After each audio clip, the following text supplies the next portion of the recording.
क्या आपने कभी सोचा है महाभारत में लिखी कहानियाँ सिर्फ धार्मिक कथाएं थी या फिर उनमें छिपे हैं ऐसे रहस्य जो आधुनिक विज्ञान को भी हैरान कर देते हैं।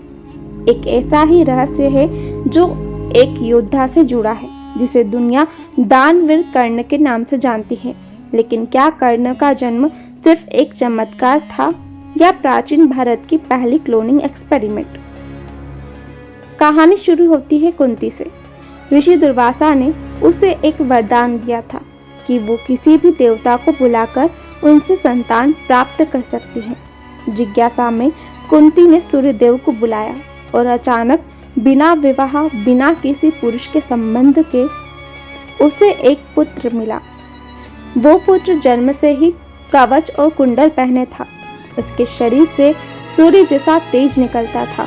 कुंती डर गई, समाज के तानों से, अपमान से और उस रहस्य से जो उसने देखा था, और इसलिए उसने उस नवजात को एक टोकरी में रखकर नदी में बहा दिया। लेकिन सवाल ये उठता है कि बिना किसी शारीरिक संबंध के एक संतान कैसे जन्म ले सकती है? क्या ये वरदान था या फिर कुछ और गहराई में छिपा विज्ञान? आज का विज्ञान कहता है कि क्लोनिंग का मतलब है किसी जीव का एग्जैक्ट जेनेटिक कॉपी बनाना।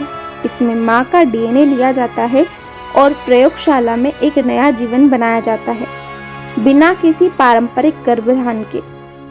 अब सोचिए, कुंती ने सूर्यदेव का आवाहन किया, उनकी शक्ति को आमंत्रित किया और एक बच्चे का जन्म हुआ बिना विवाह, बिना गर्भधारण की प्रक्रिया के। क्या ये एशियंट लैंग्वेज में डिवाइन बर्थ था या मॉडर्न साइंस की नज़र में क्लोनिंग एक्सपेरिमेंट? महाभारत और अन्य ग्रंथों में ऐसे कई अलौकिक जन्म का जिक्र मिलता है, जैसे गांधारी के 100 पुत्र जो कुंभ में जन्मे या द्रौपदी जो अग्नि से उत्पन्न हुई। क्या ये सब प्रतीकात्मक कहानियाँ थी या फिर एशियन इंडिया में ऐसा ज्ञान था जो डीएनए, जीन्स और एनर्जी ट्रांसफर जैसी चीज़ों को समझ चुका था? ऋषि और मुनि कहते थे जो ब्रह्मांड में है वही शरीर में है। क्या ये संकेत नहीं कि उन्हें जीवन के मॉलिक्यूलर स्ट्रक्चर की गहराई का बोध था?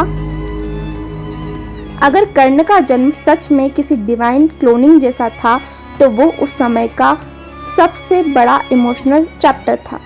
वो बच्चा जो विज्ञान का चमत्कार हो सकता था, वो माँ के प्यार से वंचित रहा।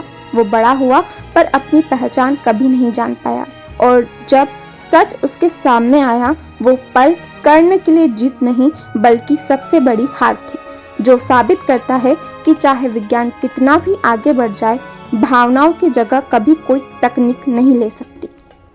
तो क्या प्राचीन भारत में क्लोनिंग होती थी? शायद हाँ और शायद नहीं, लेकिन इतना तो तय है कि हमारे ऋषियों का ज्ञान सिर्फ आध्यात्म तक सीमित नहीं था। वो एनर्जी, क्रिएशन और मानव जीवन की जड़ों तक पहुंचे हुए थे। कर्ण की कहानी हमें यह सिखाती है कि हर रहस्य को समझने से पहले उसमें छिपी भावनाओं को महसूस करना जरूरी होता है।